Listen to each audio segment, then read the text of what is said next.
Hello, and welcome to the AstroEnergy Astrology Show podcast with Astrologer Shelley Overton.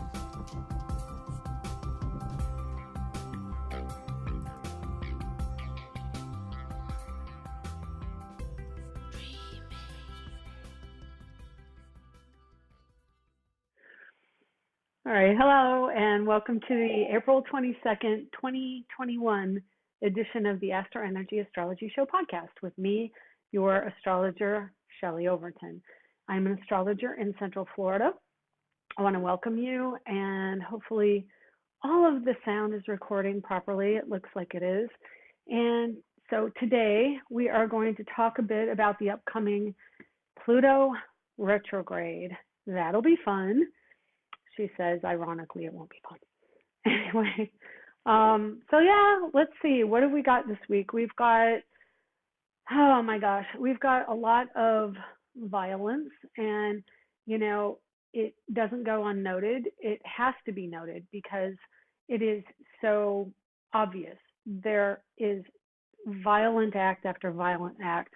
A young woman was killed in Ohio, I believe it was, within minutes of the verdict on George Floyd.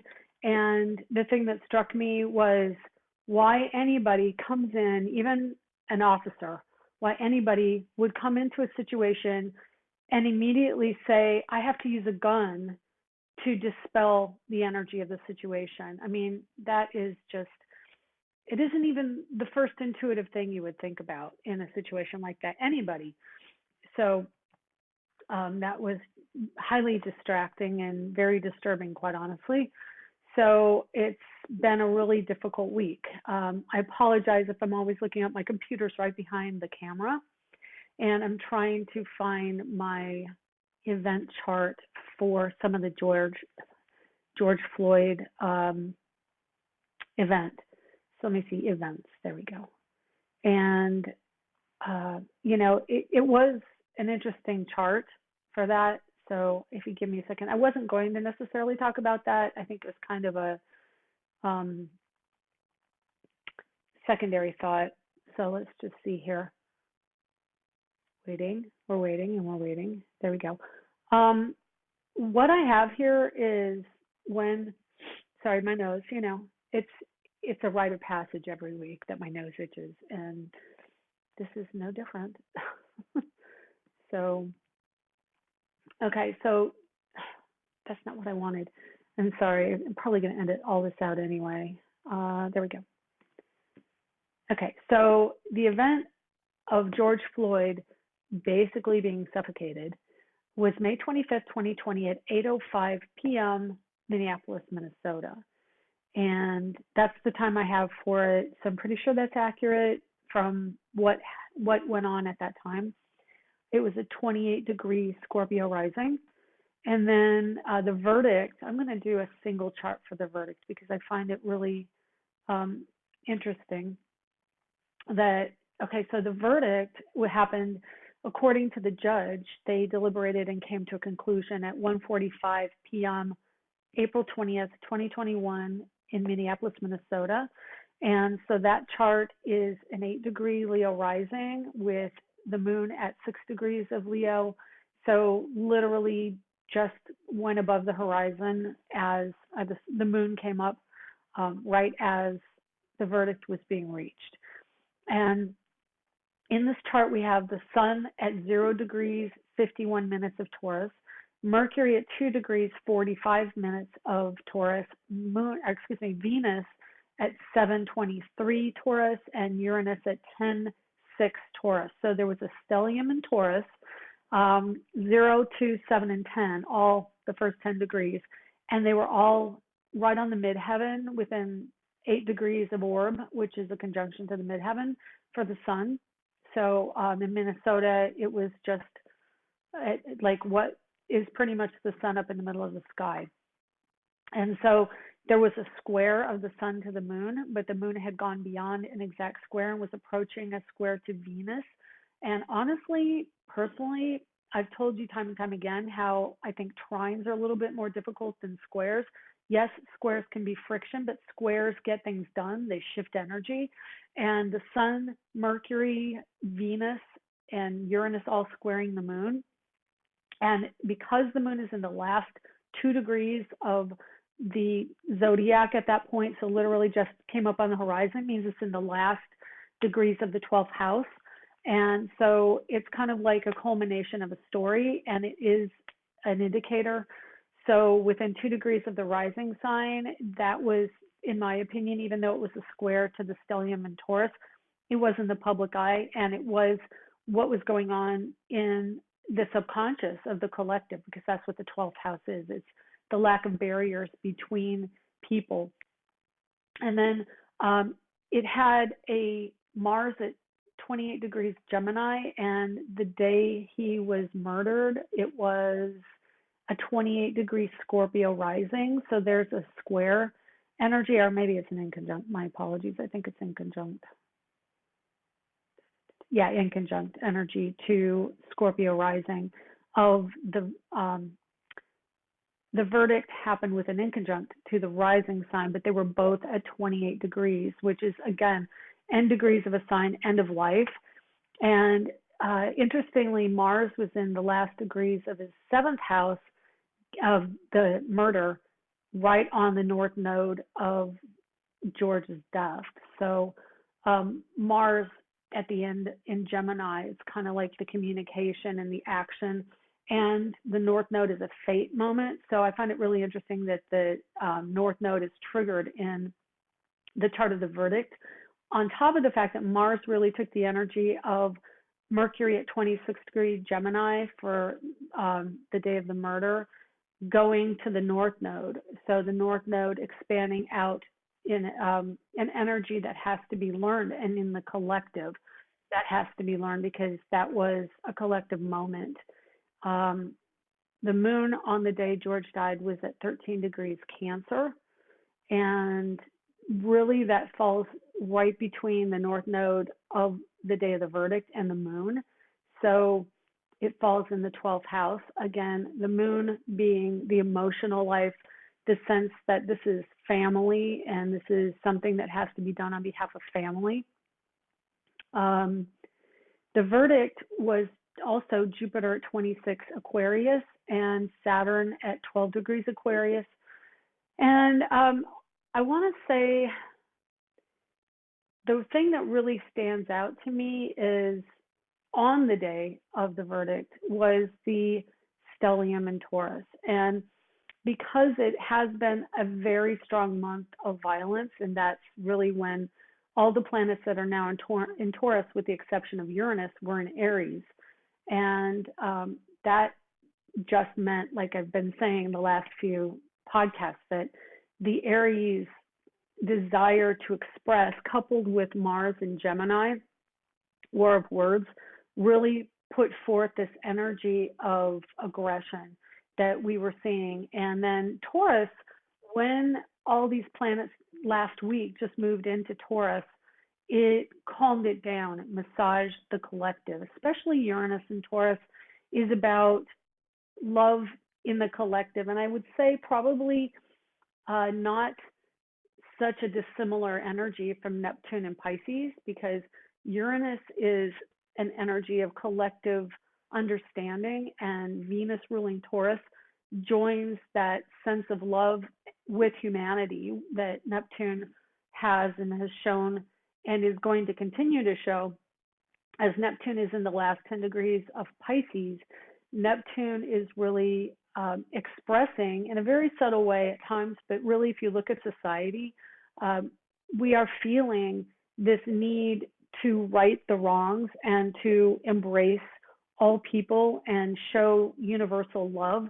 That is really the hallmark of Pisces. And being Neptune is the ruler of Pisces, we get an added dose of that. So in the first two sections, which is the decans in Pisces, so the first 10 is ruled by Pisces, the next 10 is ruled by Cancer, and the last 10 are ruled by Scorpio. So what that also means is Neptune in the last 10 degrees of Pisces is going to feel like we have to get deeper. We have to be in our Scorpio mind, which is the fixed energy, the deep, psychically and emotionally grounded, or I know it isn't an earth sign, but it is a very rooted, inborn energy of visceral emotion that is associated with the collective, because in the collective, we deem what is valuable. And Neptune wants to show the collective that what is valuable is love, and that we are all part of the same energy. So having Pluto, and this is kind of the segue, having Pluto moving retrograde really is a very significant energy coming in. For those of you who are wanting a little more in-depth review of the George Floyd event, I am not going to really do that, because I just find that we've spent a week really immersed in that trial and in everything. And I think that we are not really at the end, and we are definitely at the beginning of that story. But I think that this is sending a rocket of shift to the collective. And I think we are on the path towards a better future with race relations.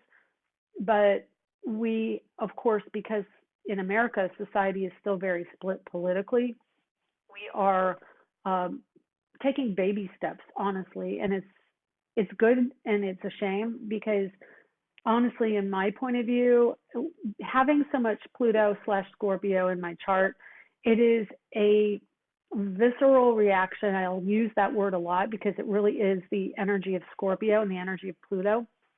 Visceral meaning just absorbing it in every bit of your fiber and every cell of your body, that it just doesn't make sense, and never has made sense to me, that we split people into different races based on skin. And so to see this going down is, I would shoot off fireworks of joy and celebration that we are finally, as a collective, getting on board with the idea that we are all people. We all deserve rights as people.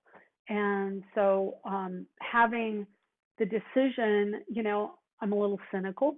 I've seen over and over that doing the right thing seems to have been out of our grasp as a judicial society.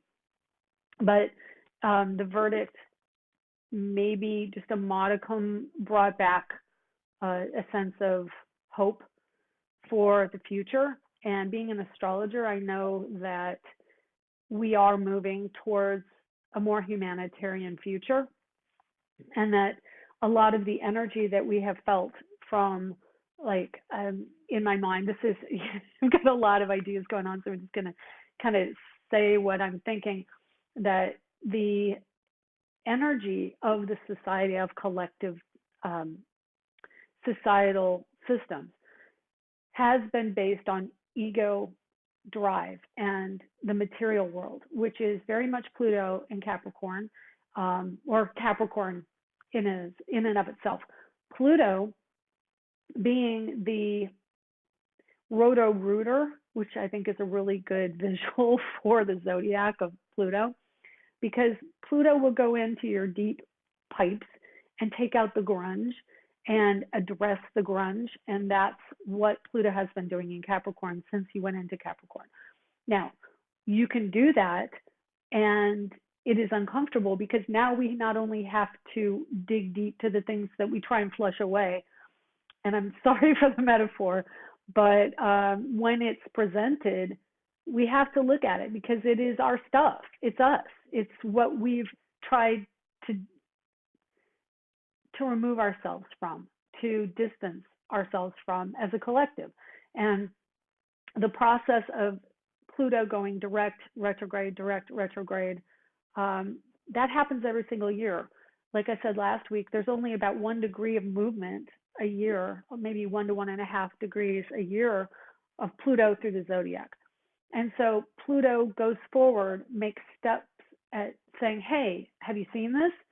And then says, okay, now that I've shown you this little bit here, I'm going to go back and review it with you. like a tedious teacher. And, Pluto is a teacher. Pluto wants to find solutions. And when he's in Capricorn, he works in the clay, literally and figuratively, of the material world. So what we see when Pluto goes through a sign is, especially in Capricorn, he shows us through the modality of the sign and the archetype of the sign. In this case, the archetype is government, authority figures, structures, and it's systems, but it's also our material life. And that also means drive, ambition, greed. And so what Pluto is doing as he goes forward, retrograde, is he's bringing out the review. And because he's at, I'm looking at the chart, 26 degrees, he only has 4 degrees left to get through the sign. He's going to do that in the next couple of years. He will go forward retrograde, I would say 3 more times before he completely gets into Capricorn gets into Aquarius without going back into Capricorn. So he's got 3 years to have us really understand what has to shift. And I would like to believe, I keep hoping that when he goes retrograde and forward, that while it is a concentrated energy of Pluto and Capricorn, which can mean dictators, it can mean control freaks, it can mean in our own worlds that there is an authority figure trying to physically control your life. It can mean your career is feeling restrictive. It can mean you haven't gotten the message that it's time to let things go. So when Pluto retrogrades, pardon me, my nose, it means that we are going to have to address where we are personally fearful of letting go of control. And this weekend, personally, because of my Scorpio rising, my Neptune moon conjunct in Scorpio, and Pluto is, 4 degrees off of my sun in Virgo, makes it pretty profound for me and anyone else who has these strong connections with Pluto in your chart. And so I've been feeling very groggy and kind of a headache. I feel tension in my neck and my back. And Pluto is about it's about where we hold things deep in our root chakra. And in Capricorn, it's also about the bones. And of course, a week after Pluto goes retrograde in Capricorn, I have to get dental work. I lost a filling a couple weeks ago, and so I'm getting that taken care of. So bones are associated with the dental work and reproduction and things like that. Anything in the root chakra or even probably sacral chakra will be affected with this shift. So I haven't got a chart for the actual retrograde, which I should do. If you can give me a moment, I'm going to just see if I can pause this. I don't think I can. Yeah. Oh, yeah, I can. Hang on. Okay. So I'm looking at the chart here, and I'll put it right there. We have at the moment Pluto goes retrograde, which is 4:04 p.m. Eastern Time on April 27th, 2021. Wherever you are in the Eastern Time zone, wherever you want to put in, I put in where I'm at in Central Florida. So we have a 16-degree Virgo rising, and we have the moon at 17 degrees Scorpio in the sign of Pluto, and it just goes past the full moon here, which is at 7 degrees on Monday. Let's see what time that is, 12:18 p.m. on Monday at 7 degrees Scorpio. Yeah, you can tell I'm going to have a good time, right? And then the next day, the ruling planet of the moon in Scorpio goes retrograde. So it's going to be emotional. It's going to relate to home, family, but also homeland. And it's going to relate more specifically, in my opinion, to value, both personal value, because we have a stellium in Taurus still that day, which is Sun at 7, Uranus at 10, Venus at 16, and Mercury at 17 Taurus. So it is about the material world. And interestingly enough, I sell my car on that Monday on a full moon, literally within minutes. I have an appointment at 11:10 a.m. and the moon is completely full at 12:18 p.m. So like within 1 hour of the full moon. And material possessions are absolutely represented in this, but also the stellium in Taurus rules retail and goods and growing things, gardening, the food we eat, our emotional life, and the value we place on who we are in the family and who we are with siblings, especially female sisters.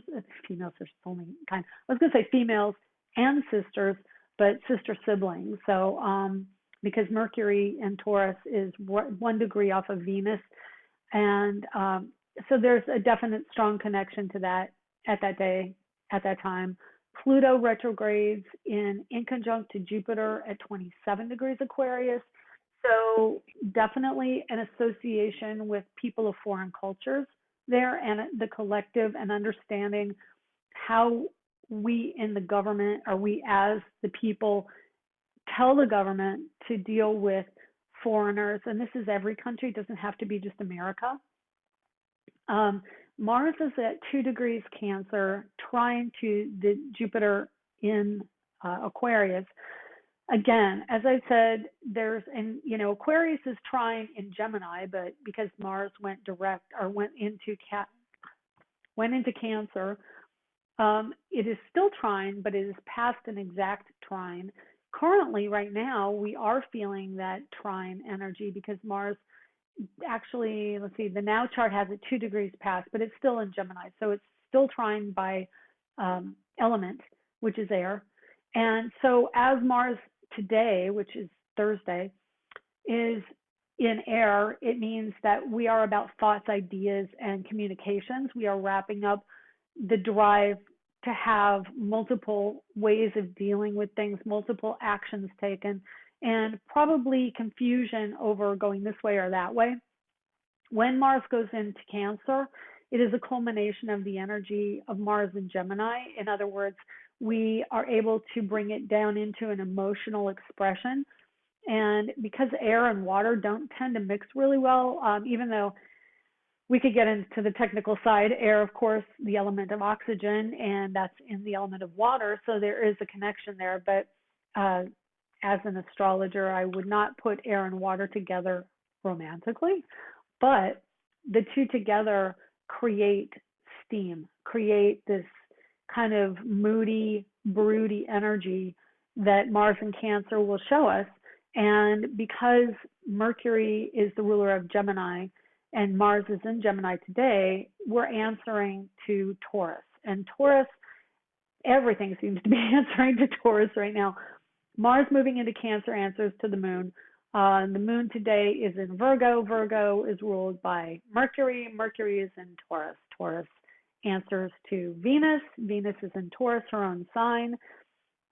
And so a lot of the planets today, Sun, Mercury, Venus, and Uranus, are all in Taurus and answering to Venus.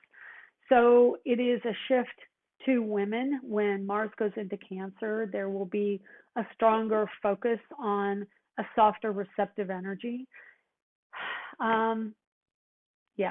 So what I kind of want to do also, and I'm going to move away from the Pluto retrograde, I do see just, things to pay attention to when Pluto's retrograde in Capricorn.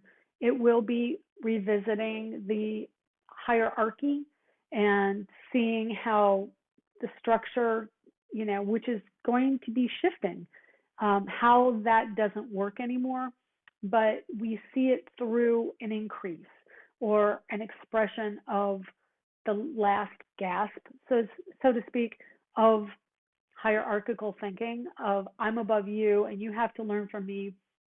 I think a lot about this personally, especially because Capricorn is about the elderly, and my parents are getting elderly. They're almost 80 years old, and I see them, getting a little bit more, having a harder time holding on to linear thought and logical thought, and feeling a little bit more like memory is failing or not remembering. This is probably more so my father, not remembering the details he used to remember. But also the physical structure. My mother's knee is hurting her. The joints don't work as well. So, your joints might start to really show some of that stress from the shift and change. And as an astrologer, I do translate the planetary energies to the physical body based on what's going on astrologically. Probably the Virgo in me. Pardon me a second while I take a sip here. And so Pluto retrograde, being that Capricorn is the physical structure of the body, I do think that we're going to see issues in the body as they relate to the energy going on in the collective.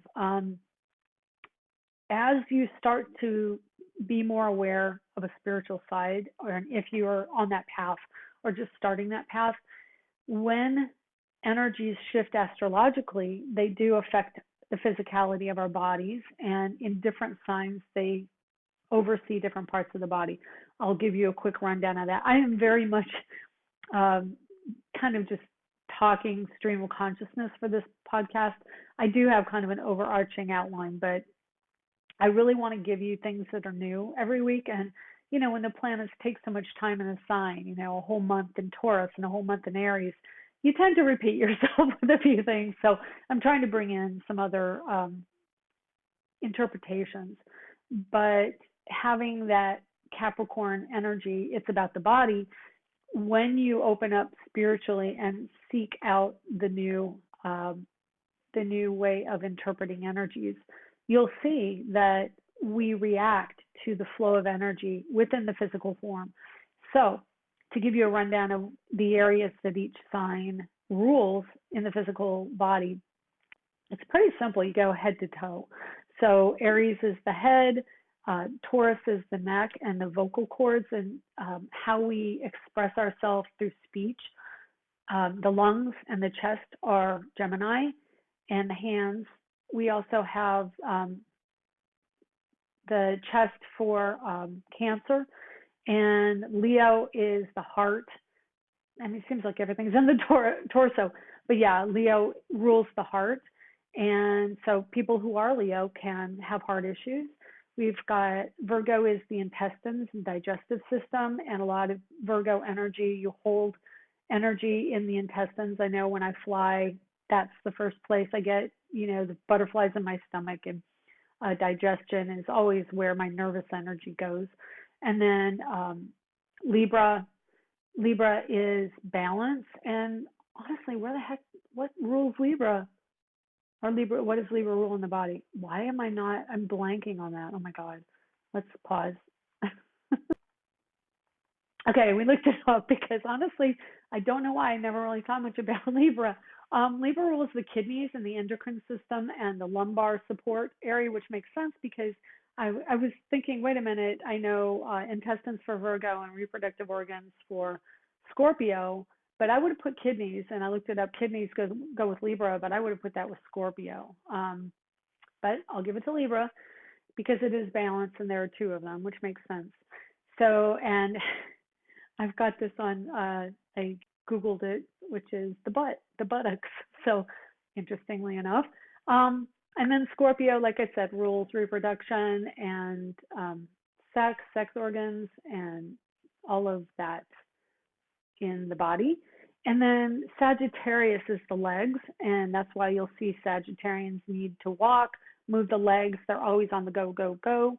And then I don't know why I just had this. I'm going to give it to you.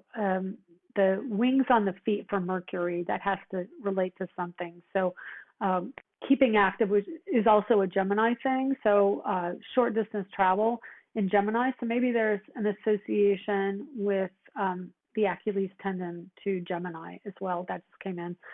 So I'm sharing it with you. Let me see. Sagittarius, Capricorn, skeleton of the body, the joints, the bones, the teeth, all of that. And there may be more to that, but that covers a pretty good part of the body. Oh, skin. And then Aquarius is ankles, ankles and joints.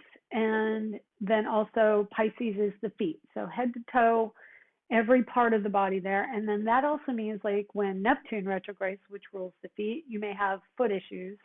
So every time the ruling planet of that part of the body goes retrograde, it can affect that part of the body.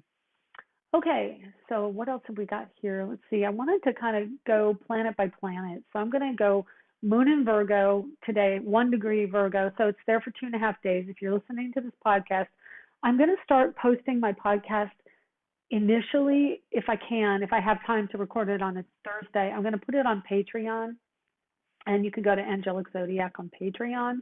And there's always links below in the video to link over. And so I'm going to post it there before it goes public on Friday. And that way I can get the most eyes on the podcast. And then also give you an opportunity to see all the information in advance. And then what else was I going to say? Okay. So Moon, that's right. Moon in Virgo. Virgo, like I said, rules intestines. It is also kind of a teacher energy of the zodiac. It rules service. It rules work. You know, Virgo is a really good parent, I would say, with Moon in Virgo. Parenting issues, teacher issues come up, wanting to guide younger people on a good path. That is a big Virgo energy. Also, things that Virgo isn't always named for when you give a rundown of the Virgo energy. Yes, they are meticulous, but they are caring. They're concerned about issues and concerned about people. Because they are a sign of service, they look to where they can help. And so that expression is definitely part of the Virgo energy. I think they're humble and they have humility as a sign. And so you can see that in men. They can be a little bit more finicky with their appearance. And, you know, for both signs, hygiene is important. So hygiene is ruled by Virgo.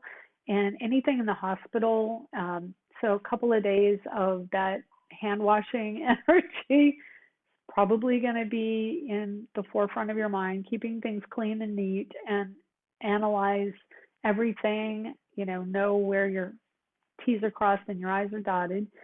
And then we see the moon moving into Libra and Scorpio, which we'll get to in a minute. I'm just going to go around in reverse. So Mars at 29 Gemini, of course, he goes into Cancer. Oh my goodness, when is it? Is it this weekend? No, oh wait a minute. No, he goes in the 23rd, which is tomorrow. So quite honestly, being that I have a lot of planets in Virgo, I'm looking forward to that. But Mars in Cancer, I have a Mars in Cancer in my natal chart, so it'll be interesting to see how that goes. Answers to the moon, so know that there is going to be an emotional quality to the actions we take. We probably will want to better our environments in the home.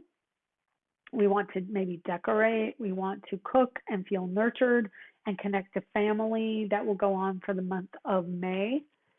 And yeah, he's wrapping up the story around stories and around communications and connecting. He's a very social, chatty energy, but also a driven right now with Mars and Gemini to get stuff done and to follow through on the ideas. But when he gets to Cancer, he's going to hole up a little bit more. And I will definitely say when people are mad at you in the sign of Cancer, they will pull back. So if somebody gives you the silent treatment, Mars in Cancer can be very passive aggressive, and I'm probably guilty of that more than I would like. But when people clam up in the next month, they're annoyed with you for some reason, and you've hurt their feelings. So if you approach them from the point of view that, oh, they're not talking to me, probably you did something you don't even know about. And so you might want to approach them and say, is something wrong? Are we good? I'm sorry if I hurt your feelings, and you can preemptively apologize probably will be a good way to diffuse the energy. Yeah. And then just be open to what they have to say, because people who are getting their feelings hurt with Mars and Cancer, they're trying to tell you in their nonverbal water element way that they are hurt, they're hurting, and they feel injured. So if you can look at it from that perspective, that it isn't an ego thing. The ego perspective would be, oh, somebody's not talking to me, and I'm going to get defensive. And Cancer can be a very defensive sign. Just know that if you approach someone during those stress moments of Mars and Cancer and you're not sensitive, you're probably going to make the matter worse. So my best advice during the next month is to take a moment and be in your compassion, and then approach that person from a compassionate standpoint. Maybe they're hurting from something else that you had nothing to do with, but they're probably licking a wound. So that's definitely a little bit of advice to deal with Mars and Cancer. Then we have, I'm going to skip the nodes because we talk about those almost every week. Yes, it is a strong energy in travel and movement and foreign cultures with the South Node in Sagittarius, but we've kind of talked a lot about that, and we're going to just leave that for the time being. Uranus in Taurus, same as it ever was. It's kind of, I don't think it goes retrograde in the near future. And I also wanted to take this moment because I don't want to keep talking to you about the same things over and over. And yeah, I haven't had any questions this week, but if you have a question about astrology, a general question or maybe a quick personal question, don't forget to send me your information. But I really want to answer questions about general astrology. So if you want to do that, you can get me at so@angeliczodiac.com, or you can go to my website, angeliczodiac.com, and go to the forum. I'm really wanting to encourage people to go and initiate some questions. I saw people stop by last week, but nobody posted. Please do sign up for a member account on my website and post a question, because I would love to interact with you during the week there. Okay, Uranus does not go retrograde till later in the year, thankfully, because honestly, I was really enjoying all the planets being direct for the early part of this year.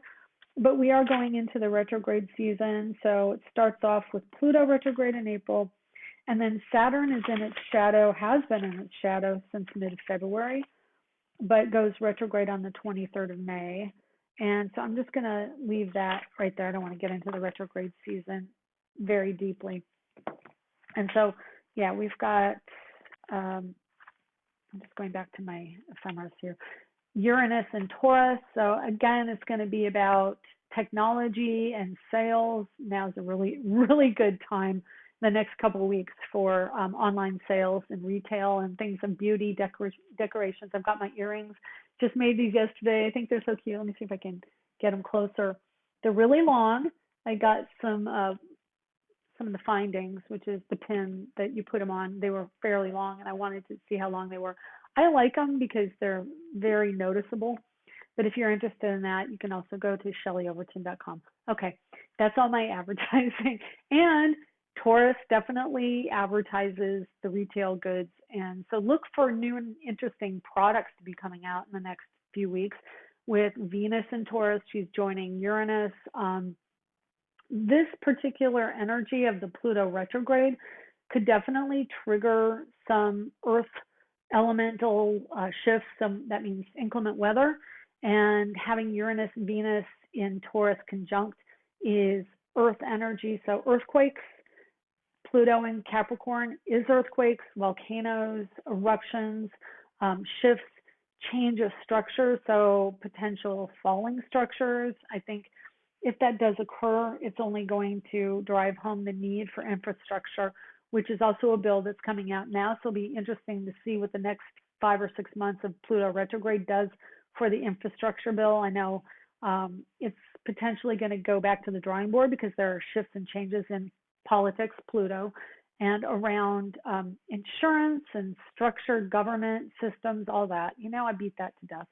Anyway, Mercury in Taurus, so now Mercury is in a new sign, talking about plants and growth, beautiful things and jewelry.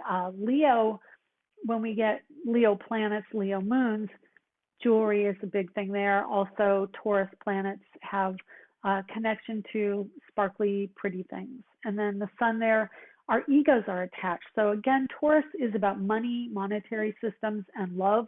We're going to see unusual situations with love, maybe a desire for freedom, or finding people that we're interested in romantically. Unusual people, eccentric people, eccentric things come out, doing different things with our appearance, unusual expressions. And let's see, Neptune in Pisces, we discussed that. I don't know Neptune's not retrograding for a while either. So we've got a nice forward motion of Neptune because I think he just went direct not long ago. So we've got, I think, January. So there's still a couple months of Neptune direct. And that just means that we're kind of plugging along, feeling fairly good, overall, not too stressed out about things. Every time he has a transit, like the square to Mars was just recent, that can affect us.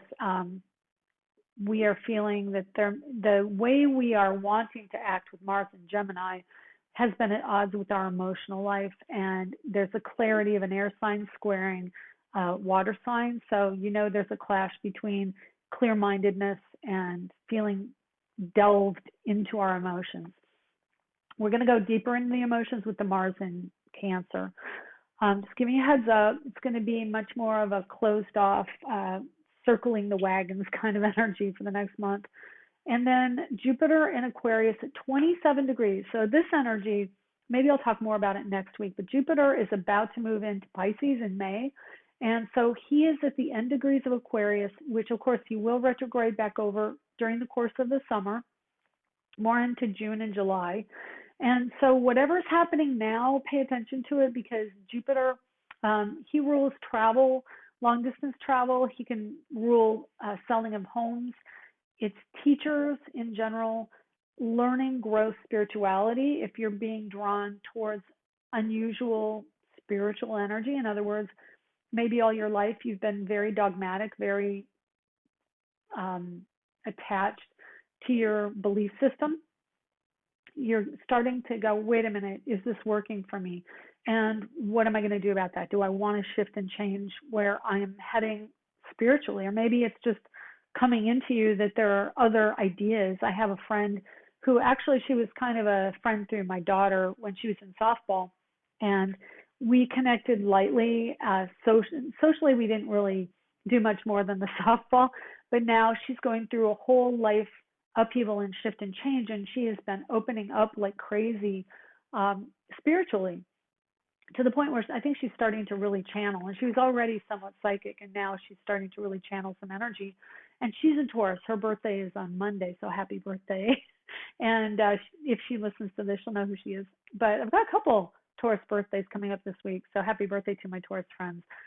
Anyway, definitely this expression of awakening around spirituality coming in for some of the earth signs. Look for that. And then Saturn in Aquarius. Saturn, career, entrepreneurship, and connecting to friends and connecting to soul groups as a means of shifting your career to the next level, but also technology, connecting in online. Don't forget that. Social networking, social media. So we're going to see a lot of that. And the foreign influence of Jupiter, that's always going for travel, vacations, people of foreign cultures, and specifically Jupiter in Aquarius is embracing people of foreign cultures in the collective so that we are breaking down those barriers. Saturn is following up Jupiter and really wants to help us understand the structure that we have as a collective and where we put our cooperation and cooperative energy. So Jupiter, Saturn, and Aquarius over this next year is really going to be profound in shifting the ideology in society for the better, in my personal opinion. But the other side of that is addressing when you feel detached from your people or a contrarian, which Aquarius is like the ultimate contrarian energy. And what was the other one? Having like this sense of ownership over what information is given, but it's more from an arrogant standpoint. I can't think of the word for it, but when we're kind of haughty in our knowingness and we want everyone to, align that we are the authority of the information. So that's probably the darker side of Aquarian energy is, I know better than you, and I am here to teach you, but not recognizing the drawbacks in our own ego and personality hangups. So look for those things to show up in what happens over the next few months with Jupiter and Saturn and Aquarius. Next month, we'll talk about Jupiter and Pisces, my personal favorite right now because Jupiter is a traditional ruler of Pisces, but also my Saturn's at 0 Pisces, which if you watch every week, you probably know. Anyway, I want to say shout out to my SoundCloud listeners. Thank you very much for supporting me. I appreciate that so much. And subscribe if you can, because it really helps me to reach more people. Same for my YouTube podcast, my videos. And I keep promoting it. So if you don't mind sharing it with your friends, if you find anything helpful in this, please do share. And also subscribe, because then you get notifications. Hit the bell in YouTube and you can get more notifications. And yeah, if you want to see anything else about me astrologically, I put up blogs on angeliczodiac.com. I'm on Facebook, Instagram, all the usual. You'll hear it at the end of the podcast. But that's the podcast for this week. Buckle up for the weekend, because Mars changing direction and Mars going into a new sign, Pluto changing direction.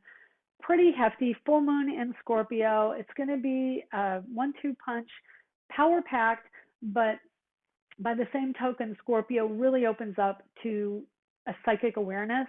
And it is also the energy of the deceased, or transition, transformative energy, the phoenix rising from the ashes. So if you are feeling extremely emotionally vulnerable this weekend, know that there are very valid reasons in the astrology realm for that. And give yourself, I've got chills with this, give yourself a little bit of extra time and space.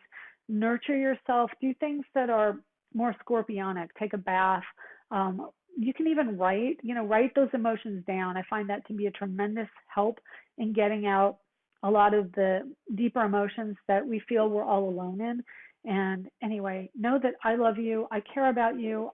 I care a great deal about the people who are suffering in this world right now. And if I go any further, I'll probably start to cry, because it just really affects me when I see man being mean to man. So please just be kind to your friends and your neighbors and all the people you interact with as much as you can. Rise to that level. Anyway, I love you. Thank you. Take care. See you next week. Bye.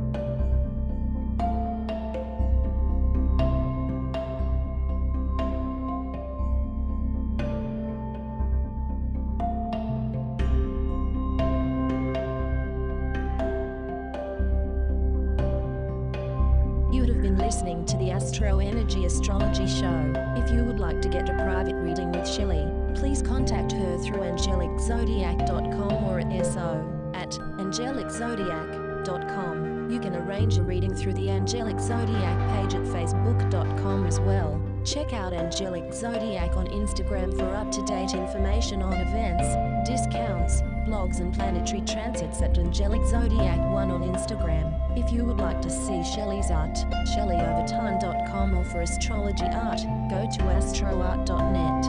Music provided by Kevin MacLeod at incompatech.com. Other music will be credited within the show. Advice given in the program is intended for entertainment purposes only. Join us here next week for more of the AstroEnergy Astrology Show podcast. You can find us on iTunes and Google Play, and where podcasts are accessed.